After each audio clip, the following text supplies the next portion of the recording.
తులాభారం 4వ భాగం. 3వ భాగంలో మనోరమ పెళ్లి ఆగిపోవడంతో అంతా కోలుకోలేని దెబ్బతింటారు. మార్పుగా ఉంటుందని మనోరమను తీసుకుని కళావతి హైదరాబాద్ బయలుదేరుతుంది. కథ కొనసాగుతుంది. రాత్రంతా నిద్రపోలేదేమో. మనోరమకి బాగా వెలుగొస్తేనే కానీ మెలకువ రాలేదు. మనోరమ లేచేసరికే కళావతి స్నానమైపోయి పూజ చేసుకుంటోంది.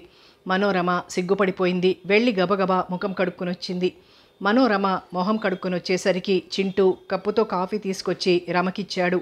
మొహమాట పడిపోయి అందుకుంటూ, నేను వస్తాను కదా అత్తయ్య, పూజ అయినాక ఇద్దరం తాగుతాం మొహమాటంగా అంది. మొదటిది బాగానే ఉంది, రెండోది బాగోలేదు అన్నాడు. ఏమన్నాడో కూడా మనోరమకి అర్థం కాలేదు. ఏమిటి అలా అన్నావు అని అడగడానికి కూడా భయం వేసింది. నిలబడే కాఫీ తీసుకోసాగింది. కూర్చోండి అన్నాడు చింటూ. మనోరమ వెంటనే కూర్చుంది. చింటూకి నవ్వొచ్చింది, కానీ ఆపుకున్నాడు. అక్కడి నుండి వెళ్ళిపోయాడు. మనోరమ కాఫీ తాగేసరికి కళావతి పూజ వచ్చింది. కాఫీ తీసుకున్నావా అని అడిగింది. తీసుకున్నానత్తయ్యా అంది. కళావతి గబగబా ఉప్మా చేసింది. కళావతి ఉప్మా చేసేసరికి చింటూ ముగ్గురికి ప్లేట్లు తీసుకొచ్చాడు. గ్లాసులతో నీళ్లు తీసుకొచ్చాడు. కళావతి టిఫిన్ చేయడం మొదలెట్టే ముందే మనోరమని స్నానం చేసి వచ్చేయమంది. కళావతి టిఫిన్ తినగానే బయటికి వెళ్ళిపోయింది. అలా వెళ్తూ మనోరమకి చెప్పింది, మనో, మధ్యాహ్నం నిన్ను మహిళా మండలికి తీసుకెళ్తాను, నేను వచ్చే వరకు పుస్తకాలు చదువుకో అంది. సరే అంది. చింటూ తన గదిలో కూర్చుని చదువుకోసాగాడు. మనోరమ పుస్తకాలు తెచ్చుకొని కూర్చుంది. పేజీలు తిప్పింది, కానీ చదువుకోబుద్ధి కాలేదు. ఇంటి దగ్గర పత్రికల గురించి ఎన్నో కలలు కంది. ఇన్ని పుస్తకాలు ఇక్కడ ఎదురుగా ఉంటే ఒక్కటి చదవబుద్ధి కావటం లేదు. దిగులుగా కూర్చున్న మనోరమకి వంట చెయ్యాలేమో, ఏం చెయ్యాలో కళావతిని అడగనందుకు బాధపడింది. తన ఎన్నింటికొస్తుందో, వంట చేయకపోతే ఏమైనా అనుకుంటుందేమో, ఏం చెయ్యాలో ఈ ఆలోచన వచ్చేసరికి అసలు పుస్తకం పేజీలు తిప్పబుద్ధి కాలేదు. పోనీ చింటూని అడుగుదామా అనుకుంది. మళ్ళీ అంతలో ఆ ఆలోచన విరమించుకుంది. చింటూ మాటలు తనకు అర్థం కావు అనుకుంది. 10 గంటలైంది. 11 గంటలు కూడా కావస్తోంది. కళావతి రాలేదు. ఏం చెయ్యాలో తోచని మనోరమ వెళ్ళి గదిలో పడుకుంది. అలా పడుకున్న మనోరమకి తన తప్పిపోయిన పెళ్లి సంఘటనలు కళ్ల ముందు మెదలసాగాయి. తనకి తెలియకుండానే వెక్కిళ్లు పెట్టసాగింది. భుజం మీద చేపడగానే ఉలిక్కి పడింది. ఎదురుగా కళావతి తననే చూస్తూ నిలబడుంది.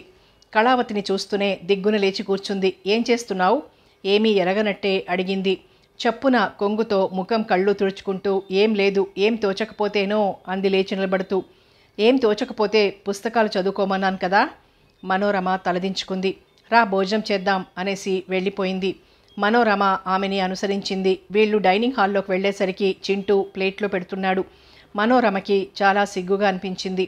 మగపిల్లాడు చేస్తుంటే తను కూర్చుని తింటోంది. తను కూడా పని చెయ్యాలి అనుకుంది. కళావతి వేడివేడి అన్నం, పప్పు, కూర వడ్డిస్తోంది. కళావతి వడ్డిస్తుంటే చింటూ నెయ్యి కరగబెట్టి తీసుకొచ్చాడు. ముగ్గురు మౌనంగా భోజనాలు చేశారు. కళావతి భోజనం అవగానే కాసేపు హాల్లో కూర్చుని కబుర్లు చెప్పి, నేను కాసేపు పడుకుంటాను అంది లేచి నిలబడుతూ. సరే అంది. కళావతి వెళ్ళిన చింటూ అక్కడే కూర్చుని పేపర్ చదువుకోసాగాడు. మనోరమ కాసేపు కూర్చున్నట్టే కూర్చుని గదిలోకి వెళ్ళిపోయింది. దిగులుతో పాటు ఈ పూట సిగ్గుగా కూడా అనిపించింది. వాళ్ళు చేసి పెడుతుంటే తను కూర్చుని తింటోంది. అత్తయ్య ఏమనుకుంటుందో తన గురించి అని బాధపడసాగింది. అలా ఆలోచిస్తూ నిద్రలోకి జారిపోయింది. మళ్ళీ కళావతి వచ్చి లేపే వరకు మెలకువ రాలేదు. లేచి తయారవ్వు అంది.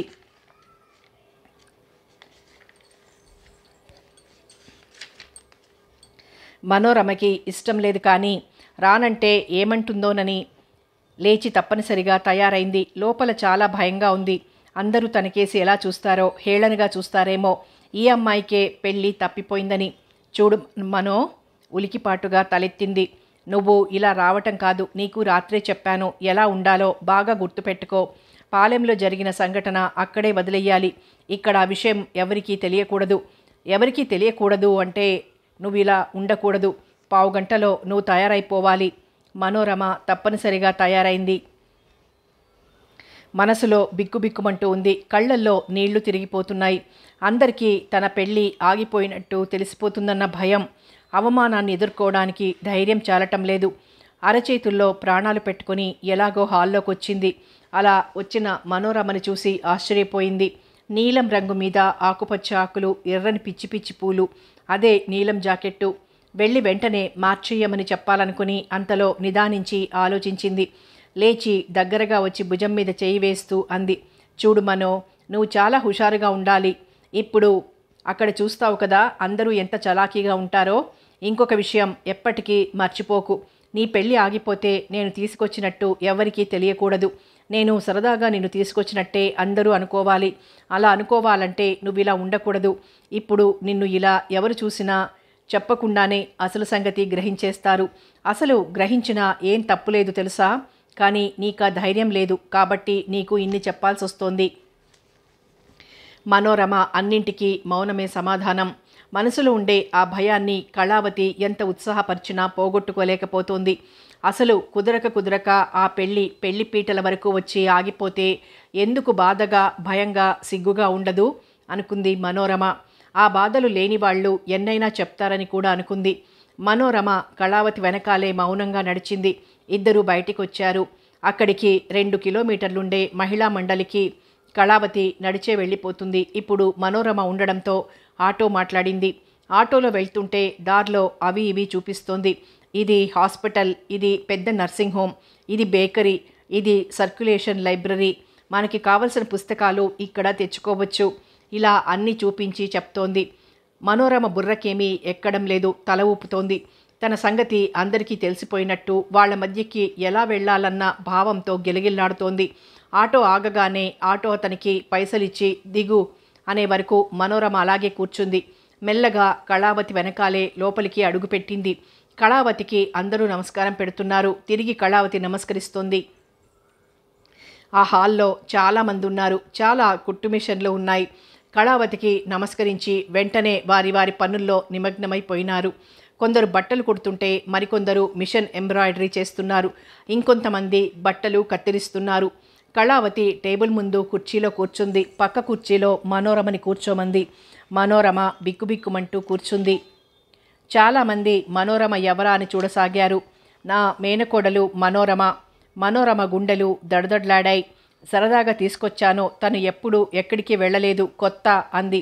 హమ్మయ్య అనిపించింది కానీ తలెత్తలేదు. పల్లెటూరు కదా పాపం, సిగ్గు అనుకున్నారు చాలామంది. కళావతి వాళ్లతో మాట్లాడే మాటలు మనోరమకి ఏమీ అర్థం కాలేదు. వాళ్ళకి ఏవేవో పురమాయిస్తోంది. వాళ్ళు ఏవో సలహాలు అడుగుతున్నారు. కళావతి చెప్తోంది. ఓ అరగంట గడిచిపోయినాక మనోరమని రమ్మని ఆ బిల్డింగ్ అంతా చూపించింది. లోపల చాలా గదులున్నాయి. ఎంతోమంది ఆడవాళ్లు వయసుతో సంబంధం లేకుండా రకరకాల చేతి పనులు దీక్షగా చేస్తున్నారు. కళావతి రాగానే నమస్తే మేడం అని మళ్ళీ వాళ్ల పనుల్లో నిమగ్నమైపోతున్నారు. మనోరమ చాలా ఆశ్చర్యంగా కళ్ళు పెద్దవి చేసుకుని వాళ్లని చూస్తోంది.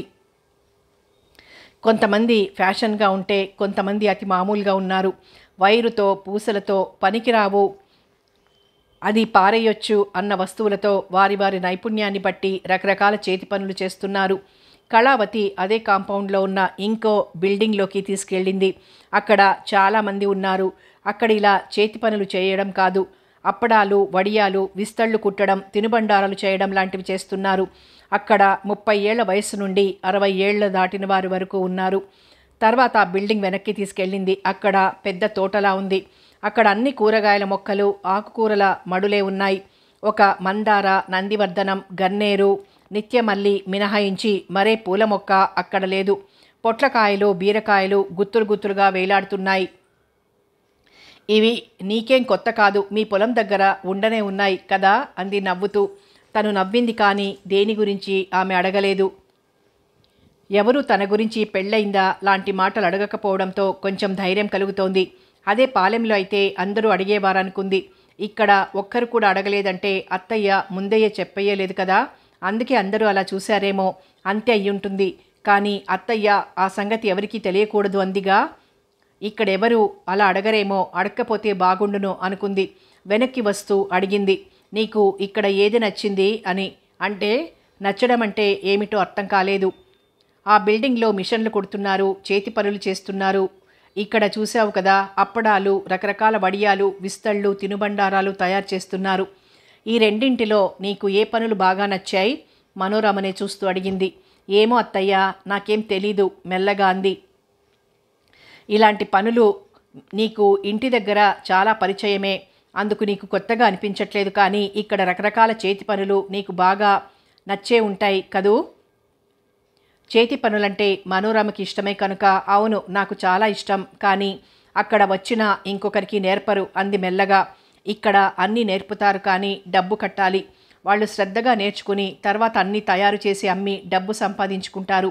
ఆ బిల్డింగ్లో వాళ్ళు తినుబండారాలు అప్పడాలు అవి చేస్తున్నారే, వాళ్ళకి అన్ని పనులు నేర్పించి అవి తయారు చేయించి పెద్ద పెద్ద షాపులకి ఇస్తారన్నమాట. వాళ్ళు ఇక్కడే ఉండిపోతారు. అంటే వెనక నా అనేవారు లేనివారు, ఉన్నా ఆదుకోనివారు ఇక్కడ చేరేవారు. అయినా చూసావా ఎంత శ్రద్ధతో చేస్తున్నారో, ధైర్యంగా ఉంటున్నారో. వాళ్ళందరికీ ఒక్కొక్కరికి ఒక్కో చరిత్ర ఉంది. తెలియక తప్పు చేసి ఇంట్లోంచి బయటకు వచ్చేసిన వారు, ఇంట్లోంచి బయటికి గెంటేయబడిన వారు, తప్పు చేసిన వారు కూడా మరోసారి అలాంటి పని చెయ్యకూడదని ఆత్మవిశ్వాసంతో వాళ్ల కాళ్ల మీద వారు నిలబడాలని ఇక్కడ చేరి నిశ్చింతగా ఉంటున్నారు. అంతా వివరంగా చెప్తూ నడిపిస్తూ ఇంటికి తీసుకొచ్చింది. నా అనే వాళ్ళనందరినీ వదిలేసి ఇక్కడ ఎలా ఉంటారో మనోరమకి అర్థం కాలేదు. అసలు ఈ ప్రపంచంలో ఇన్ని మోసాలు, ఇన్ని ఘోరాలు జరుగుతున్నాయో కూడా రమకి తెలీదు. చిన్నప్పుడు ఆడుకోవడం, పెద్దయ్యాక పెళ్ళి, స్నేహితుల వేళాకోళాలు, నోములు పండగలకి బియ్యాల వారిని తీసుకురావడం, సరదాలు, ఎవరే సినిమాలు చూశారు. డబ్బున్న వాళ్ళు పెద్ద పెద్ద నగలు, ఖరీదైన చీరలు ధరిస్తారు. డబ్బు లేని వాళ్ళు బీదతనంగా ఉంటారు. కొంతమందికి కష్టాలు, మరికొంతమందికి సుఖాలు. పొలం తగాదాల గురించి తప్పితే ఇంకే తగాదాల గురించి ఆమెకి తెలియదు. అమ్మో ఎంత ధైర్యమో వీళ్ళకి అందరినీ వదిలేసి ఉండడానికి. గుండెల మీద చెయ్యి వేసుకుంది. తన గురించి ఆలోచన మొదలై తనలాగే అయి ఉన్న ఊరు వెళ్ళి ముఖం చూపించలేక ఇలా చేరిపోయారా? తనేం చెయ్యాలి? ఆ ఊరు ఎలా వెళ్ళాలి? వెళ్ళకపోతే ఇక్కడ వాళ్లలా అప్పడాలొత్తుతూ అలా ఉండాలా? ఒక్కసారిగా గుండెలు దడదడలాడాయి. అంతేనా, అలాగే బ్రతకాలా? వెర్రి దుఃఖం వచ్చింది. చీర మార్చుకునే నెపంతో గదిలోకి వెళ్ళి తలుపులు మూసుకొని మంచం మీద వాలిపోయింది. వారం రోజులు గడిచిపోయినాయి. కానీ మనోరమలో మార్పు లేదు. తన పెళ్లి తప్పిపోవడం పెద్ద ఘోరంగా భావిస్తోంది. ఈ వారం రోజుల్లో మహిళా మండలికి 2 సార్లు తీసుకెళ్ళింది, బజారు తీసుకెళ్ళింది, సినిమాకి తీసుకెళ్ళింది. కొన్ని సంఘటనలు కథలుగా చెప్పింది. ప్రత్యేకించి 2 నవలలు తీసుకొచ్చి చాలా బాగున్నాయి, చదువు అంది. మహిళా మండలికి తప్పనిసరిగా వెళ్ళింది. బజారుకి, సినిమాకి చాలా సంతోషంగానే వెళ్ళింది. నవలలు చదివి ఈ పుస్తకాల్లోనే బాగుంటాయి, అవి నిజ జీవితంలో ఎలా జరుగుతాయి అనుకుంది. ఇంటి దగ్గర ఎప్పుడో అన్నగారు చూడకుండా దొంగతనంగా పత్రికలు చదివేది. తాను చదివిన సీరియల్ ఏదో పూర్తి చేయలేదు. ఎప్పుడు ఆ కథ ఏమైందో అన్న కుతూహలంతో కొట్టుమిట్టాడేది. ఆఖరికి పత్రికలిచ్చిన స్నేహితురాలినే ఆ కథ గురించి తెలుసుకుని ఆనందించేది. కథలు చదవడం ఇష్టం కనుక చురుగ్గా చదవలేకపోయినా 4-5 రోజులు దీక్షగా కూర్చుని చదివింది. ఓ కథలో తనలాగే పెళ్లి చెడిపోయింది. ఇంకా కథ చివరి వరకు పెళ్లి చేసుకోలేదు. 40 ఏళ్లు దాటాక పెళ్లి చేసుకుంటుంది. 40 ఏళ్లకి పెళ్ళేమిటి, అసహ్యంగా అనుకుంది. అందుకే అవి కథలు అనుకుంది. ఇంటి దగ్గర ఉదయమే లేచి తల్లికి పనిలో సహాయం చేయటం అలవాటు కనుక రోజు ఉదయం త్వరగా లేచి కళావతికి పనిలో సహాయం చేసేది. చింటూ పని చేయబోతే మేమిద్దరం ఆడవాళ్ళుండగా నువ్వు పనిచేయడం ఏమిటి, వద్దు అంది. ఏం మను, మగవాళ్ళింట్లో పని చేయకూడదా? నవ్వుతూ అడిగింది. ఏమో, నేను ఎక్కడా చూడలేదు. మా ఊళ్ళో ఒకతను ఇంట్లో పనిచేసేవాడు. అతన్ని అందరూ ఆడంగాడు అని పిలుస్తారు. అది చాలా తప్పు మను. అయినా అక్కడ అంటే పల్లెటూళ్ళలో ఆడవాళ్ళెవరూ ఉద్యోగాలు చేయరు కనుక మగవారికి పని చేయవలసిన అవసరం ఉండకపోవచ్చు కూడా. కానీ ఆడ మగ ఇద్దరు ఉద్యోగాలు చేస్తారు. ఇంట్లో అంత పని చేసుకొని టిఫిన్ బాక్సులు కట్టుకొని పిల్లల్ని స్కూళ్ళకి పంపి ఇంట్లో లేవలేని పెద్దవాళ్ళు కూడా ఉన్నారనుకో, అంత పని తనే చూసుకొని వాళ్ళు కూడా 8:30-9 గంటలకి ఎలా బయటికి వెళ్తారు? అందుకే మగవాళ్ళు చేసినా ఏం తప్పులేదు. అప్పుడు ఇంకో గంట ముందే లేవచ్చు కదా. అంటే నీకు మగవాళ్ళు ఇంట్లో పనిచేయడం ఇష్టం లేదన్నమాట. మరి ఆడవాళ్ళు ఉద్యోగం చేయడం నచ్చుతుందా? ఇంట్లో మగవాళ్ళు ఒప్పుకుంటే చెయ్యొచ్చు. ఆ మాటకి కళావతితో పాటు చింటూ కూడా మనోరమకేసి చేస్తున్న పనాపి తిరిగాడు. ఇంట్లో అవసరానికి డబ్బుండకపోయినా ఇంట్లో మగవాళ్ళు ఒప్పుకోరనుకో ఆగి అడిగింది. మగాళ్ళు ఒప్పుకోకపోతే ఏం చేస్తారు? మానేయటమే. ఇంకా అంతే, అదే న్యాయం అన్నట్టుగా అంది. ఉద్యోగానికి ఒప్పుకోకపోయినప్పుడు, మరి డబ్బుకై ఇబ్బందిగా ఉన్నప్పుడు మొన్న ఆడవాళ్ళని చూపించాను చూడు, అలా చేతి పనులు చేసుకుంటే బాగుంటుందా, ఏమంటుందో అన్నట్లు చూసింది. మగవాళ్ళు ఒప్పుకుంటేనే చెయ్యొచ్చు. మనోరమ ఎలాంటి చోట పెరిగిందో తెలుసు, కానీ మరీ ఇంత పిరికిది. మగవాడు గీసిన గీత ఎట్టి పరిస్థితిలోనూ దాటరాదు అనే అభిప్రాయం కలది. తన బావలు అలుగుతారని, తండ్రి చాలా బాధపడేవాడని ఎలా అందో అర్థం కాలేదు. అంటే అత్తారింటికి వచ్చి అలిగి తండ్రికి ఇబ్బంది కలగకూడదు. భర్త తిట్టినా కొట్టినా, తిండికి చాలకపోయినా భర్త అనుమతి లేనిదే ఆడది గడప దాటరాదు. అలా పెరిగింది కాబట్టే పెళ్లి ఆలస్యం అవడం, అవమానకరంగా, పెళ్లి చెడిపోవడం పెద్ద ఘోరంగా భావిస్తోంది అనుకుంది. మరి నువ్వు చదువుకుంటావా అని అడిగింది. నేనా, ఇప్పుడా అంది కళ్ళు పెద్దవి చేస్తూ. మరి టీవీలో రేడియోలో ఏం వింటున్నావు అని అడిగింది. మనోరమ మాట్లాడలేదు. ఇంకా ఇక్కడితో ఆ సంభాషణ ఆపేసింది. చాలా తేలిగ్గా జీవితం గురించి స్ట్రాంగ్ డోస్ ఇవ్వందే ఈ పిల్ల బుర్రకెక్కదని గ్రహించింది. శివం పెద్ద ఉత్తరం రాశాడు కళావతికి. ఆ ఉత్తరం నిండా మనోరమని ఆ సమయంలో కూడా తీసుకెళ్లి తమని ఆదుకున్నందుకు కృతజ్ఞత తెలియజేశాడు. తల్లి తండ్రి కూడా కృతజ్ఞతలు తెలుపుతున్నారని రాస్తూ, అత్తయ్య, నీ మేలు ఎప్పటికీ మరువలేనిది. నీ రుణం ఏం చేసినా తీరదు. అమ్మ నాన్న చాలా దిగులుగా ఉన్నారు. వారి బెంగంతా రమ పెళ్లి గురించే. ఇంతవరకు మళ్ళీ ఏ సంబంధాలు చూడలేదు. సంబంధాలకు వెళ్లాలంటేనే భయం వేస్తోంది. అది వరకు కుదురుతుందో లేదో అన్న ఒక్క భయమే. ఇప్పుడు అన్నీ భయాలే. ఏం అడుగుతారో, ఏం విమర్శిస్తారోనని. వీలు చూసుకుని వారం 10 రోజుల్లో వస్తానో. రమ ఎలా ఉంది, బెంగ పెట్టుకోవద్దని చెప్పు. నేను వచ్చి తీసుకెళ్తాను. తప్పులున్నా క్షమించవలను. ఇంతే సంగతులు. శివం. ఏం మనిషి, ఇదే కవర్లో చెల్లెలికి ఓదార్పుగా ఇంకో ఉత్తరం రాయకూడదు? చెల్లెలంటే చాలా ఆపేక్ష ఉంది. అది ప్రకటించుకునే తీరు లేదు. ఇంతవరకు ఎప్పుడు చెల్లెలికి ఉత్తరం రాసే అవసరం వచ్చి ఉండదు. అయితే మాత్రం అలాంటి వాతావరణంలో పెరిగిన పిల్లకి ధైర్యం ఎక్కడి నుండి వస్తుంది? ఆ ఉత్తరం రమని చదువుకోమని ఇవ్వాలా వద్దా అని కొద్దిసేపు ఆలోచించింది. తనకి అన్నగారు ఉత్తరం రాయలేదని బాధపడుతుందేమో, తన గురించి ఏం రాయలేదని ఫీల్ అవుతుందేమోనని ఆలోచించి ఆఖరికి రాత్రి భోజనాలైనాక మనో అంటూ గదిలోకి పిలిచి, మీ అన్నయ్య ఉత్తరం రాశాడు అంది. అన్నయ్య, ఏది ఉత్తరం? ఆతృతగా అడిగింది. ఆ అడిగిన తీరుకి నిజంగా జాలేసింది. ఇదిగో అంటూ టేబుల్ మీదున్న కవర్ అందిస్తూ, కూర్చో అంది. మనోరమ కూర్చోలేదు. అన్నయ్య ఏం రాశాడో? తన మీద కోపంగా ఉందా? తనని పంపేయమన్నాడా? తనిక్కడ ఎన్నాళ్ళు ఉండాలి? అన్ని ప్రశ్నలే, అన్ని సందేహాలే. ఆ ఉత్తరం అందుకొని అక్కడి నుండి వెళ్ళిపోయింది. గదిలోకి వచ్చి గబగబా ఉత్తరం మడత విప్పింది. ఆతృతగా చదివింది. ఉత్తరం సగం చదివేసరికే ఏడుపు ఆపుకోలేకపోయింది. ఉత్తరం పూర్తయ్యేసరికి వెక్కి వెక్కి ఏడవసాగింది. ఎంత ఆపుకుందామన్నా దుఃఖం ఆగలేదు. తెరలు తెరలుగా వస్తూనే ఉంది. తల్లి తండ్రి కళ్ల ముందు మెదిలి అదో బాధగా, సంబంధాలు చూడ్డానికి వెళ్ళాలంటే భయంగా ఉందని రాశాడు. అదో పెద్ద బాధ. తన గురించి ఒకే ఒక మాట రాశాడు. అదే చెప్పలేని బాధగా ఉంది. తన మీదే అన్నయ్యకి బాగా కోపం ఉందన్న మాట అనుకుంది. అనుకున్న కొద్దీ దుఃఖం వస్తోంది. వచ్చి తీసుకెళ్తాను అని రాసిన దానికి మనసంతా గందరగోళంగా అయిపోయింది. ఇక్కడ ఉండలేదు, అక్కడికి అసలు వెళ్ళలేదు. తను అనాథలా బ్రతికెయ్యాలేమో అన్న భయంతో దుఃఖం ఆగటం లేదు. మనో, ఇదా నువ్వు చేస్తున్న పని? ఎందుకు ఏడుస్తున్నావు? భుజం మీద చేయి వేస్తూ అడిగింది. ఏం లేదని తలూపిందే కానీ తలెత్తలేదు. అలా వెక్కుతూనే ఉంది. నిన్నే నీకేం చెప్పానో అప్పుడే మర్చిపోయావా? అసలు ఎందుకు ఏడుస్తున్నావో ముందు చెప్పు. ఏం చెప్తుంది? ఏం చెప్పలేక ఏడుపుని దిగమింగుకోవడానికి ప్రయత్నించసాగింది. మనో, నాకు జవాబు కావాలి. ఇలా ఏడవడం నాకు నచ్చదు. ఏదో 4 రోజులు బాధపడ్డావంటే అర్థం ఉంది. ఎన్నాళ్ళు ఇలా బాధపడతావు? లేచి ముఖం కడుక్కురా. మనోరమ మాట్లాడలేదు, లేవలేదు.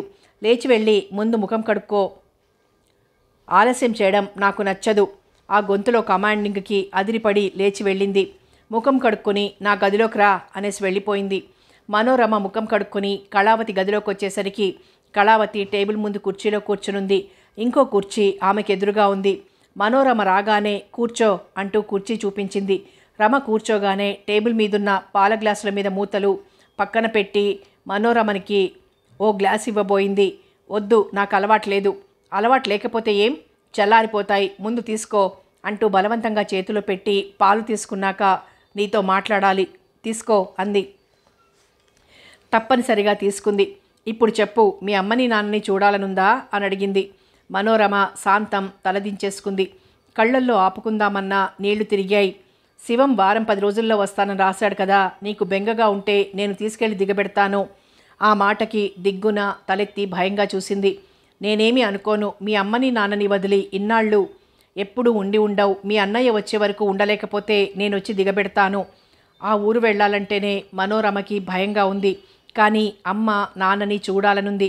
చూడు మనో, నువ్వు చిన్నపిల్లవి కాదు. నువ్వు జీవితం గురించి ఆలోచించడం నేర్చుకోవాలి. అందులో ముఖ్యంగా ఇప్పుడు బాగా ఆలోచించి ఒక నిర్ణయానికి రావాలి. మొన్న జరిగిన సంఘటన మర్చిపోతే కానీ నీకు ఆలోచించే శక్తి రాదు. నీకు త్వరలోనే మంచి సంబంధం కుదిరి వివాహం జరగాలనే నేను కోరుకుంటున్నాను. వివాహం కుదిరే వరకు ఏం చేయాలనుకుంటున్నావు? మీ అన్నయ్య వచ్చేలోగా నిర్ణయించుకో. నువ్వేం చేయాలనుకోవాలన్నా నా పూర్తి సహకారం నీకెప్పుడూ ఉంటుంది. దేనికైనా చెయ్యాలనే పట్టుదల ఉండాలి, కృషి ఉండాలి, ఆత్మవిశ్వాసం ఉండాలి. ఆత్మవిశ్వాసం లోపిస్తే దేనిలోనూ పైకి రాలేరు మనో. మానవ జన్మ ఓ గొప్ప వరం. భగవంతుడు మనకి జీవితం ఇస్తాడు. దాన్ని మనం అందంగా తీర్చిదిద్దుకోవాలి. మనం బంగారం ముద్దని కంసాలికిస్తే ఆ బంగారాన్ని కరిగించి చక్కని నగిషీలతో ఎంత అందమైన నగలను తయారు చేస్తారో అలా భగవంతుడు ప్రసాదించిన ఈ జీవితాన్ని అందంగా మనకి కావలసిన రీతిలో తీర్చిదిద్దుకోవాలి. పైకి రావాలని ఉన్నా సహకారం లేక ఎంతోమంది అనుకున్నది సాధించలేక ఉన్నదాంతోనే సంతృప్తి పడిపోతున్నారు. నీకు నా సహకారం ఎప్పుడూ ఉంటుంది. నువ్వు చదువుకోవాలని ఉంటే నేను చదివిస్తాను. కానీ ఇలా కాదు, చెప్పినట్లు వినాలి. ఇప్పుడా చదువా అని ఆశ్చర్యపోయావు. చదువుకు వయసేమిటి? ఇప్పుడు కావాలంటే నేను చదువుకోవచ్చు. ఇందులో తప్పు లేదు. సిగ్గుపడాల్సింది అంతకన్నా లేదు. నీకు ఇష్టమైతే మీ అన్నయ్యని నేను ఒప్పిస్తాను. ఈ రాత్రి చాలా నిదానంగా ఆలోచించుకొని ఒక నిర్ణయానికి రా. గడిచిపోయిన ఒక్క క్షణం కూడా జీవితంలో మళ్ళీ తిరిగి రాదు. ఆ సంగతి మాత్రం నువ్వెప్పుడూ మర్చిపోకూడదు. వెళ్ళి పడుకో. లేచి నిలబడుతూ అంది. మనోరమ వెళ్ళి పడుకుంది. కళావతి ఉపన్యాసం ఆలోచించలేకపోయినా ఇంకా వేరే ఏ ఆలోచనలు రాలేదు. చాలా కామ్గా ఉండిపోయింది. కానీ ఇప్పుడు చదువా? తనకి చదువు వస్తుందా అన్న ఆశ్చర్యం. చదువు లేకపోతే తను పాలెం ప్రయాణం. మనోనేత్రం ముందు తను పుట్టి పెరిగిన పాలెం, చేతిలో పుస్తకాలతో, భుజాన్న హ్యాండ్ బ్యాగ్తో కళావతి అటు ఇటు ఊగుతున్నారు. రెప్ప వెయ్యకుండా గిరగిరా తిరిగే ఫ్యాన్ కేసి చూస్తూ పడుకుంది. ఎప్పుడో నిద్రలోకి జారుకుంది. ఉదయం రోజు కన్నా త్వరగా లేచి ముఖం కడుక్కొని ఫ్రిడ్జ్లోంచి పాల ప్యాకెట్ తీసి కాచింది. కళావతి లేచేసరికి కాఫీ డికాషన్ కూడా తీసేసింది. కళావతి కిచెన్లో మనోరమను చూసి ఆశ్చర్యపోయింది. చూడనట్టుగానే వెళ్ళి ముఖం కడుక్కొని వచ్చింది. కళావతి వచ్చేసరికి కాఫీ కలిపి తీసుకొచ్చి ఆవిడకి ఒక కప్పు ఇచ్చి తనొకటి తీసుకొని కళావతి ఎదురుగా కూర్చుంది. తన డోసు బాగా పనిచేసిందేమో అనుకుంటోంది కళావతి. అసలు ఏదీ తేల్చుకొని అసలు ఆలోచించటమే చేతకాని మనోరమకి చాలా మొహమాటంగా అనిపిస్తోంది. అసలు 4-5 రోజులకు మించి తల్లిని వదిలి ఎవరింట్లోనూ ఉండలేదు. ఎప్పుడూ పొలంలో పనులకి ఇక్కడ పనులకి చాలా తేడా ఉంది. అసలు అక్కడ పద్ధతులకి ఇక్కడ పద్ధతులకి చాలా తేడా కనిపిస్తోంది. ఎంత పని చేసుకున్నా, ఇంటికి ఎంతమంది బంధువులు వచ్చినా తల్లి పనయ్యాక చాలాసేపు కూర్చునేది. ఇక్కడ కళావతి ఒక్క అరగంట కూడా ఖాళీగా కూర్చోవటం తను చూడలేదు. వీళ్ళ పద్ధతులు తెలియక తను పనిలో సహాయం చేయలేకపోతోంది. రారా కమల, ఎలా ఉన్నావు? కళావతి మాటతో ఉలిక్కిపడి అటు చూసింది మనోరమ. నల్లగా పొట్టిగా ఉన్న ఒక ఆమె నమస్తే మేడం అంటూ వచ్చి కూర్చుంది. రాత్రి వచ్చాను మేడం, 2 రోజుల్లో అమ్మని తీసుకొచ్చేస్తాను. నన్ను మనిషిగా నిలబెట్టారు. నా పిల్లల్ని దర్జాగా పోషించుకుంటాను. మీ మేలు ఎన్నటికీ మరవలేను. మీ రుణం. కమల భుజం మీద అభిమానంగా తడుతూ అంది. రుణాల ప్రసక్తి ఎందుకు? ఒకరికొకరు సహాయపడడం మానవ ధర్మం. పట్టుదలతో కష్టపడింది నువ్వు. ఈ ఆత్మవిశ్వాసాన్ని ఎప్పటికీ చెదర్నీయకు. మీరు విజయవాడ వచ్చి నా దగ్గర కనీసం 4 రోజులు ఉండాలి. ఎంతో అభిమానంగా అంది. తప్పకుండా వస్తాను కమలా అని. మనో కాఫీ తీసుకురా అంది. ఇప్పుడే తీసుకొచ్చాను మేడం. 8ంటికి గృహప్రవేశానికి వెళ్ళాలి. తర్వాత మీరు బిజీగా ఉంటారని. పర్వాలేదు, కాఫీకి ఏమిటి అంది. ఓ అరగంట కూర్చొని కమల వెళ్ళిపోయింది. కాఫీ ఇచ్చి లోపలికి వెళ్ళబోతున్న మనోరమని కూర్చో అని ఆపేసింది. కమల వెళ్ళిపోయాక అంది. విన్నావు కదా, ఆ అమ్మాయి కదా, భర్త వదిలేశాడు, అన్నగారులు ఇంట్లోంచి గెంటేశారు, తండ్రి లేడు, తల్లి అనారోగ్యం మనిషి, 2 పిల్లలు. చదువుకోలేదు. ఇక్కడ మహిళా మండలిలో చేరి కుట్టు ఒక్కటే కాకుండా రకరకాల చేతి పనులు నేర్చుకుని తనే ఓ స్కూల్ నడుపుతోంది విజయవాడలో. సమస్యలు వచ్చినప్పుడు చాలా బాధగా ఉంటుంది. అప్పుడే బాగా ఆలోచించి నిర్ణయం తీసుకోవాలి. రాత్రి నన్ను బాగా తిట్టుకున్నావా? నవ్వుతూ అడిగింది. అబ్బే లేదు, కంగారుగా అంది. మరి ఏమనుకుంటున్నావు? ఏమీ అనుకోని మనోరమ ఏం మాట్లాడలేకపోయింది. అప్పుడు 10 గంటలవుతోంది. కళావతి పూజ చేసుకుని వంట చేసేస్తోంది. నేను భోజనం చేసి సాయంత్రం వరకు రాను. నువ్వు హాయిగా టీవీ పెట్టుకో, లేకపోతే చదువుకో. నీకెలా బాగుంటే అలా చేసుకో, సరేనా? వెళ్ళిరానా అంటోంది కూర పోపు పెడుతూ. నేను అనుకుంటూనే ఉన్నాను మా కళావతి తల్లి ఏ మసాలానో దంచుతోందని. చేస్తున్న పని ఆపి ఇటు తిరిగి ఆశ్చర్యంగా మావయ్య నువ్వా అంది చేస్తున్న పని ఆపి ఎదురొస్తూ. నేనేనమ్మా, కులాసాగా ఉన్నావా అన్నాడు ముక్కుని వేలితో అటు ఇటు రాసుకుంటూ. పూర్వం ఎవరింటికైనా గుమ్మములు అడుగు పెట్టేసరికి ఇంగువ పోపు గుమగుమలాడుతూ నోరూరించేది. ఏ ఇంటిలో అడుగుపెట్టినా నసాళానికంటే వాసన. మరోసారి ముక్కు తుడుచుకున్నాడాయన. కళావతి నవ్వింది. బాగుంది మామయ్య, మీకు ఇంగువ పోపు ఎంతో, మాకు ఈ మసాలా అంత అనుకో. ఎప్పుడొచ్చావు? కూర్చో అంది. నేనొచ్చి వారం రోజులైందే. ఎప్పటికప్పుడే రావాలని రాలేకపోయాను. ఈ రాత్రికి బొంబాయి పెద్దమ్మాయి దగ్గరికి వెళ్తున్నాను. సరే, నిన్ను చూసి చాలా రోజులైందని చూసి వెళ్దామని వచ్చాను. అబ్బాయి లేడా? అటు ఇటు చూస్తూ అడిగాడు. లేడు, క్యాంప్కి వెళ్ళాడు. కూర్చో, కాఫీ తెస్తాను అని లోపలికెళ్ళింది. మనోరమ వంటగదిలోనే ఉండిపోయింది. కళావతి మామయ్య అనడం విని తమకి కూడా తెలిసిన చుట్టమేమోనని భయంగా అక్కడే నిలబడిపోయింది. ఆయన కాఫీ తాగి కాసేపు కబుర్లు చెప్పి భోజనానికి వచ్చాడు. అప్పుడు మనోరమని చూశాడు. ఈ అమ్మాయి ఎవరు అని అడిగాడు. మా లచ్చప్పన్నయ్య కూతురు. మనోరమ గుండెలు దడదడలాడాయి. ఎన్నో అమ్మాయి? ఆయనకేదో సందేహం కలిగింది. ఆఖరమ్మాయి పచ్చడి వేస్తూ చెప్పింది. ఆయన సందేహంగా చూశారు. పెళ్లి కుదిరిందని విన్నాను. ఏ ఊరు? మనోరమ కాళ్ళు వణికాయి.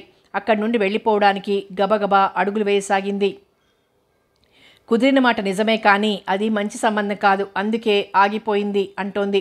లేదు, శుభలేఖ కూడా వచ్చిందని చెప్పాడు చిన్నబావ. ఈ మాట వినబడింది రమకి.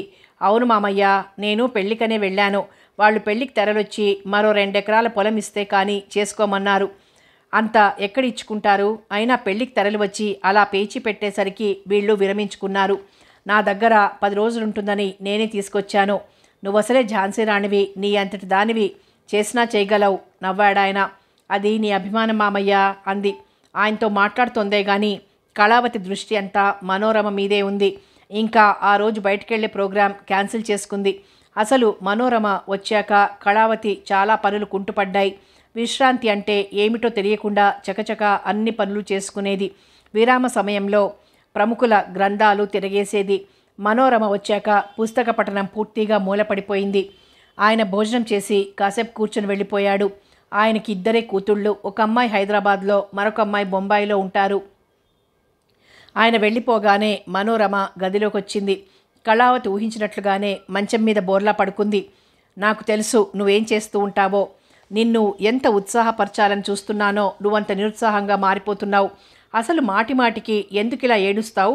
జీవితంలో పెళ్లి తప్ప మరేం లేదా? పెళ్ళే పరమార్థమా? నువ్విలా అస్తమానం ఏడుస్తుంటే నేను సిగ్గుపడుతున్నాను. ఆడదానిగా నాకు అసహ్యంగా కూడా ఉంది. నువ్వేమనుకున్నా సరే నీకు పెళ్లి పిచ్చి బాగా ముదిరిపోయిందనుకుంటాను. ఆ మాటకి చివ్వున తలెత్తింది. ఆ వెంటనే లేచి కూర్చుంది. పెళ్లి పిచ్చి, ముఖ్యంగా పిచ్చి అన్న మాటకి చాలా బాధ కలిగింది. పెళ్లి చేసుకోవాలనుకోవడం, పెళ్లి అవ్వాలని కోరుకోవడం పిచ్చా? అంటే పెళ్లి చేసుకున్న వాళ్ళంతా పిచ్చివాళ్లేనా? అదే మాట అడిగింది. పెళ్ళై తల్లిదండ్రులకి భారం తీరిపోవాలనుకోవడం పిచ్చా? ఏడుపు గొంతుకతో అడిగింది. నీ అవమానం నాకు తెలుసు. తన భారం తల్లిదండ్రులకి తగ్గిపోవాలనుకోవడం సహజమే.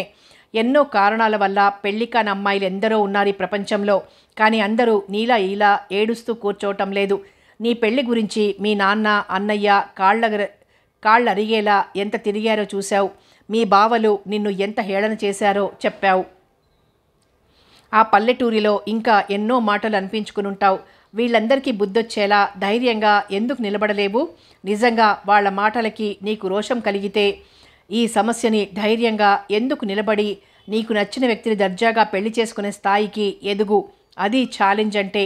నా గురించి నీకు మీ ఇంట్లో చెప్పారో లేదో, నేను ఆ ఊళ్ళోనే పుట్టి పెరిగాను. నువ్వు 7వ తరగతి వరకైనా చదువుకున్నావు, నేను 5 క్లాసుల వరకే చదువుకున్నాను. పెళ్ళయింది, పిల్లలు పుట్టారు, మీ మామయ్య సంసారం వదిలి వెళ్ళిపోయారు. మరి నేను ఆత్మహత్య చేసుకున్నానా? ఏడుస్తూ కూర్చున్నానా? నాకు పిల్లల బరువు బాధ్యతలున్నాయి, అయినా భయపడలేదు. ఇప్పుడు నీకేం బాధ్యతలున్నాయి? ఇప్పుడు నువ్వేం చెయ్యాలన్నా నా సహకారం ఉంటుంది. ఆ రోజుల్లో నాకు ఎవ్వరి సహకారం లేదు, ఒంటరిగా పోరాడుతూనే ఉన్నాను. ఇంకా నీకు చెప్పాల్సిందేమీ లేదు, ఇంకా చెప్పే ఓపిక కూడా నాకు లేదు. నీ జీవితం నీ ఇష్టం. మీ అన్నయ్య వచ్చేలోగా నువ్వే ఆలోచించుకో. మీ అన్నయ్య ఉత్తరం రాసిన ప్రకారం రాకపోతే నేనే నిన్ను పాలెంలో దిగవిడిచొస్తాను అనేసి వెళ్ళిపోయింది. అంతవరకు వీళ్ళంతా ఇలాగే చెప్తారు, తన బాధ వీళ్ళకేం తెలుసు అనుకున్న మనోరమ కళావతి అలా మాట్లాడుతుంటే దిమ్మెరపోయింది. తర్వాత మెల్లగా ఆలోచించసాగింది. నిజంగా పాలెం వెళ్ళగలదా? వెళ్తే తలెత్తుకుని తిరగలదా? బావలు ఎంత హేళన చేస్తారు, అందరూ తలో మాట అంటుంటే అమ్మా నాన్న కూడా ఎంత బాధపడతారు. అత్తయ్య అన్నట్లు తనది పిరికితనమేమో. అత్తయ్య నిజంగా అంత కష్టపడి ఇంత దర్జాగా ఉందా? నమ్మలేకపోతోంది. ఎంతో హుందాగా, దర్జాగా, హుషారుగా అక్కయ్యలు కళావతి రాగానే ఏదో అనుకోవడం వింది.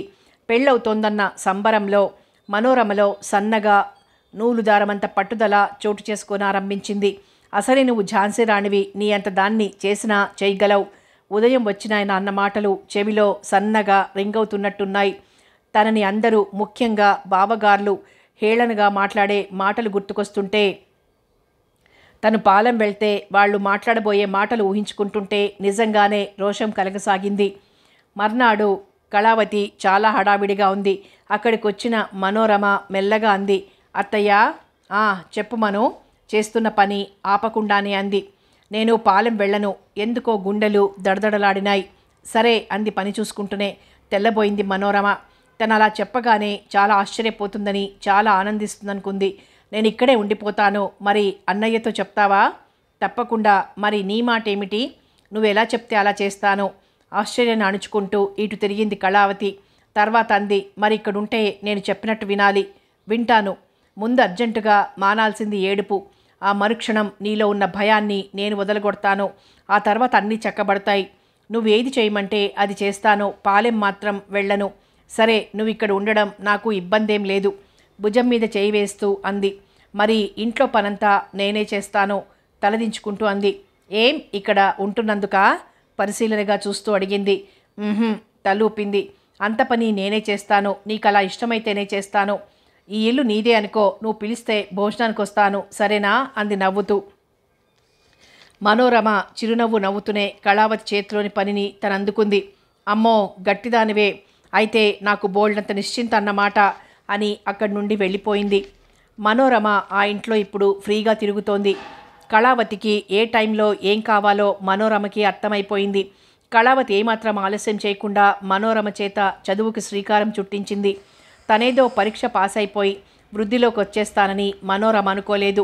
తను పాలెం వెళ్ళలేదు. అక్కడికి వెళ్లకుండా ఇక్కడే ఉండాలంటే అత్తయ్య చెప్పినట్లు వినాలి అనుకుంది. అందులో తనకింటి దగ్గర పని చేసుకోవడం అలవాటే కనుక ఇక్కడి పని ఓ లెక్కలేనిదిగా అనిపించలేదు. కళావతి చాలా బిజీగా ఉంటుంది. కళావతి బయటికి వెళ్ళగానే ఇల్లంతా నీట్గా ఉండేలా చూసి వంట చేసేసి ఓ పత్రిక తీసుకుని కూర్చునేది. ఇంటి దగ్గర పత్రికలు చదవనిచ్చేవారు కాదు. టీవీ లేదు, సినిమాలకు వెళ్ళేది. మనోరమకి ఈ 4 రోజులు ఇట్టే గడిచిపోయినట్టు అనిపించింది. ఇల్లంతా 4 రోజుల్లోనే బాగా చూసింది. చాలా చక్కని ఇల్లు, ఎంత అందంగా ఉందో అని కూడా అనుకుంది. కాసేపు గుమ్మంలో నుంచుని ఇరుగు పొరుగు ఇళ్ళు చూసేది. ఉదయం అందరూ హడావిడిగా వెళ్ళిపోతారు. సాయంత్రం 6 తర్వాత ఒక్కొక్కళ్ళు వస్తారు. అందరూ ఉద్యోగాలే. ఆశ్చర్యపోయేది. గుమ్మంలో నిలబడ్డా తనని ఎవరూ పట్టించుకున్నట్టు లేదు. దీనికి కూడా చాలా ఆశ్చర్యపోయేది. ఇదే పాలెంలో అయితే వింతగా చూస్తారు. అదే రోజు నిలబడితే కథలుగా కూడా చెప్పుకుంటారు అనుకుంది. ఈ 4 రోజుల్లో మనోరమలో తేడా గమనించిన కళావతి సంతోషించిన చదువులో మొదటి రోజు పాఠంలోనే ఉన్నందుకు మందలించింది. చూడు మనో, ఇంట్లో పని తర్వాత చదువు, తర్వాత పని కావాలంటే నేను చింటూ చేస్తాం. నీ చదువు మేం చదవలేంగా, ఆ విషయం నువ్వు మర్చిపోకూడదు అనేసి వెళ్ళిపోయింది. ఆ మాటకి మనోరమ చిన్నబుచ్చుకుంది. అయినా కళావతి పట్టించుకోలేదు. రాత్రి భోజనాల దగ్గర కూర చాలా బాగుంది మనో, దొండకాయలు విడిపోకుండా ఎలా చేశావు అంది. తను చేసిన కూర బాగుంది అనేసరికి మనసు పొంగింది. మొదట విడిపోకుండా వండడానికి దారం కట్టాను. కూర వండడం అవగానే కట్టిన దారం తీసేశాను. ఆ మాత్రం నీకు తెలియదా అన్నట్లు చూస్తూ చెప్పింది. నిజానికి అంత ఓపిక తీరిక ఆవిడకుండవు. పిల్లల కోసం 2 పూటల వంటకాలు చేస్తుందే కానీ వాళ్ళ బాధ్యతలు తీరితే రాత్రికి ఒక్క పూటకే వండుకునేది. నిజంగా ఇలా చేస్తారని తెలీదు, ఎంకరేజ్ చేస్తున్నట్లు అంది. ఆ మాటతో మనోరమ మామూలుగా అయిపోయింది. మర్నాటి నుండి కళావతి మనోరమని తనతో ఉదయం 5ంటికి లేవమని చెప్పేసింది. తను ఉదయం వాకింగ్కి వెళ్ళినప్పుడు మనోరమ కూడా రావాలి. చదువుకి ఇంత టైం అని ఏం లేదు, వచ్చే వరకు చదవాల్సిందే.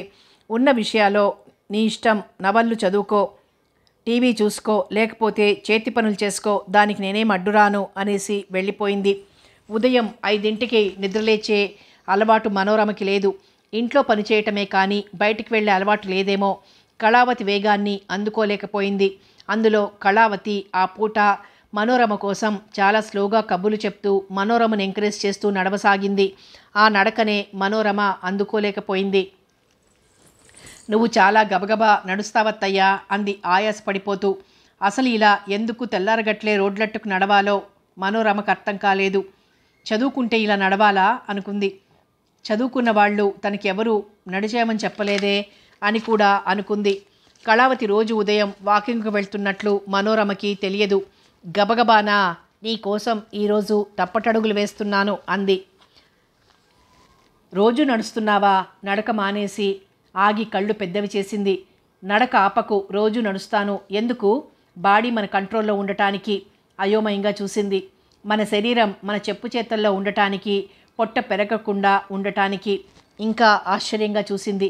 ఇప్పుడు ఆశ్చర్యంగానే ఉంటుంది. కొన్నాళ్లు పోతే నువ్వే నాకు పాఠాలు నేర్పుతావు, కమాన్ అంటూ నడక వేగం పెంచింది. మనోరమ ఇంచుమించుగా పరుగు పెట్టింది. రోడ్డు మీద అలా పరిగెట్టడానికి సిగ్గేసింది.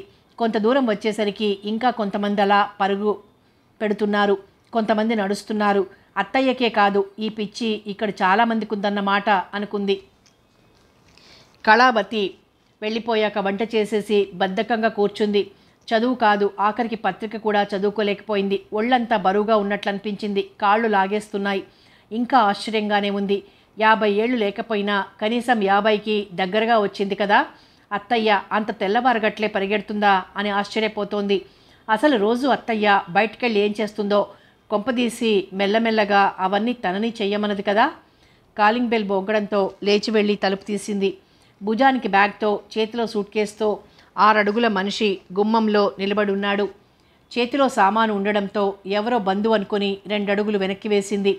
వచ్చిన వ్యక్తి ముఖంలో ప్రయాణ పలసట కొట్టొచ్చినట్లు కనబడుతోంది.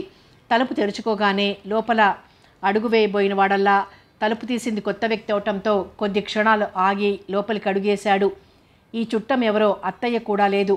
ఎవరో అడిగి ఫోన్ చేసి చెప్దాం అనుకుంటూ అత్తయ్య లేదు, ఎవరు మీరు అని అడిగే లోపలే అతను ఆ హాలుకి చివర ఉన్న తలుపు దగ్గరికి వెళ్తున్నాడు. కొంపతీసి దొంగాడు కాదు కదా. ఆ అనుమానం రాగానే గుండెలు దడదడలాడినాయి, కాళ్ళు వణకసాగాయి. చప్పున గుమ్మం దగ్గరికి వచ్చేస్తూ, ఎవరండి మీరు? ఇలా కూర్చోండి, మా అత్తయ్యని పిలుస్తాను అంది కాస్త గట్టిగా, ఎలాగో ధైర్యం తెచ్చుకుంటూ. గుమ్మం దగ్గర ఎందుకు నిలబడిందంటే వచ్చినవాడు దొంగ అయితే బయటికి పరిగెట్టడానికి వీలుగా, అందరినీ అరిచి పిలవడానికి వీలుగా ఉంటుందని. అతను జవాబు చెప్పలేదు సరికదా, కనీసం వెనక్కి తిరిగి కూడా చూడలేదు. చేతిలో ఉన్న పెట్టె కింద పెట్టాడు, భుజానికి ఉన్న బ్యాగ్ కూడా కింద పెట్టాడు. గుమ్మానికి ఉన్న కర్టెన్ పక్కకు తొలగిస్తున్నాడు. ఎర్రగా, సన్నగా, పొడుగ్గా, దర్జాగా ఉన్న ఇతను దొంగేనా అన్న సందేహం. ఏయ్, ఎవర్ను? ఇలా వచ్చి కూర్చో, మా అత్తయ్యని పిలుస్తాను గట్టిగా అంది. అప్పుడు విసురుగా ఇటు తిరిగాడు. ఆ చూపుకి అప్రయత్నంగా ఒక్క అడుగు వెనక్కి వేసింది. ఆ కళ్ళల్లో కోపం, విసుగు, చిరాకు, అసహనం. అసలు నువ్వెవరు? కరుగ్గా అడిగాడు. ఆ చూపుకి, ఆ అడిగిన తీరుకి బిక్కచచ్చిపోయింది. అయినా వెంటనే ధైర్యం తెచ్చుకుంది. అత్తయ్య ఏమనుకుంటుంది? దొంగాడు ఇల్లు దోచేస్తుంటే చూస్తూ ఊరుకున్నావా అని తిట్టదు. మా అత్తయ్య మేనకోడల్ని, నువ్వెవరో ముందు చెప్పు కంఠం వణుకుతున్నా గట్టిగా అడిగింది. అతను గది తాళం తీసి తలుపుని కాలితో గట్టిగా తన్నాడు. ఇంగ్లీష్లో ఏదో తిట్టుకున్నాడు. ఏయ్ ఏయ్, నీకే చెప్పేది, చుట్టమైతే మర్యాదగా ఇలా కూర్చో, లేకపోతే అరుస్తాను. గదిలోంచి అతను విసురుగా బయటకొచ్చి ఫోన్ ఎత్తి నంబర్ తిప్పాడు. హలో మమ్మీ, ఏమిటి ఇంట్లో ఈ న్యూసెన్సు? త్వరగా ఇంటికి రా అనేసి ఫోన్ పెట్టేసి గదిలోకి వెళ్ళి తలుపులు ధన్మని మూసేసుకున్నాడు. అప్పుడు అతనెవరో అర్థమైంది. అతను మమ్మీ అనగానే అతను కళావతి కొడుకు అయిండొచ్చని, ఇక్కడికి వచ్చినప్పటి నుండి పిల్లలు వాళ్ళ తల్లిదండ్రుల్ని మమ్మీ డాడీ అని పిలవడమే వింటోంది. చాలా సిగ్గుపడింది, భయమేసింది. ఏమీ అనుకోవద్దని చెప్పే అవకాశం కూడా ఇవ్వకుండా అతను గదిలోకి వెళ్ళి తలుపులు మూసేసుకున్నాడు. అయినా ఎవరు మీరు అని అడిగినప్పుడు తను ఫలానా అని చెప్పొచ్చు కదా అనుకుంది. వచ్చి సోఫాలో కూర్చుంది. కాఫీ ఏమైనా పెట్టివ్వాలేమో, మంచినీళ్ళు కావాలేమో. తలుపు కొట్టడిగితే, అమ్మో